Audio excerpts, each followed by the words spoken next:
in thought? I think like all the training that we do here, it's designed to constantly prepare you for the reality of what might happen out there. So the more that that I learn to like free my mind from thoughts in the sparring and situations in here, the easier it will be for me to respond in a similar way out there. But based on past experiences, I was able to like respond in very similar ways, like more relaxed. But it takes like practice, and not just practice, but like practice in here, but also like experiencing things out there. So for example, like when I used to do the police thing, you know, like I'd see like there was a few times that I'd be like the first one that arrived on scene, like seeing the dead body, and I didn't overreact or anything like that. So it showed like a calmness. Another time would be Jenny was pregnant, and maybe like 8 months pregnant, and she got like in a very serious car accident, and she called me on the phone, and then like the way that I responded was very calm. It wasn't like frantic, right? There's been times when my kids, they would get in these crazy accidents where it would be very life-threatening, but I responded with calmness. And then there's even a time when, you know, I was like wrongfully arrested, and I responded with like a calmness. You know what I mean? Like people out there, sometimes they challenge me verbally and they say like disrespectful things. Sometimes when they say disrespectful things and I just ignore it, I'm calm. But when I decide to speak back and I attack them back verbally, then I notice that adrenaline gets up, and then my shortness of breath starts getting in there, and then I notice that they're making me like exert more energy, a lot more energy than necessary.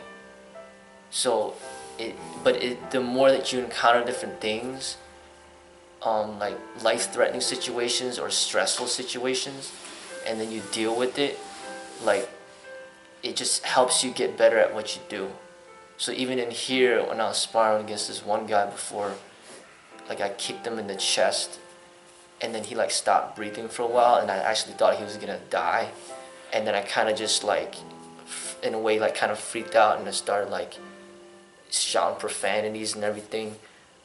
Luckily, everything turned out okay, but I learned from that, and that I overreacted.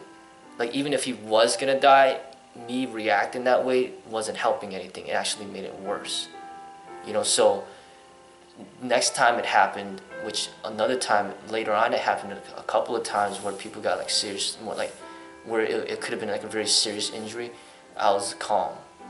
So then it's like, at first when you go through like these stressful situations, you're gonna overreact. But then when you keep doing it and you learn like what you need to fix, then you'll be able to approach it with more calmness. Like, and that's why we're doing this training, is that we come here day in and day out, and we're doing the fitness training, we're doing the flexibility, we're doing the sparring, we're sparring with different weapons that we never worked with before. Now we get this familiarity that there's no need to like overreact, because we know that we know that we've worked with this before, that this is not new to us. So like even working with these fake batons and these fake nunchucks, for example, if for some reason somebody came out there to attack you with real weapons like a baton or a stick, then you're already trained to not like feel like in complete fear, because you already have like a familiarity with that area. So that's essentially what ends up happening. Like when you keep training, like you don't really feel a need to like be overly stressed, even though like most people would normally be like really stressed, you know. So A lot of what you're saying makes sense to me. It's kind of how I was raised too, like in a standpoint that a lot of everything of what I do has to do with Jehovah. I wasn't born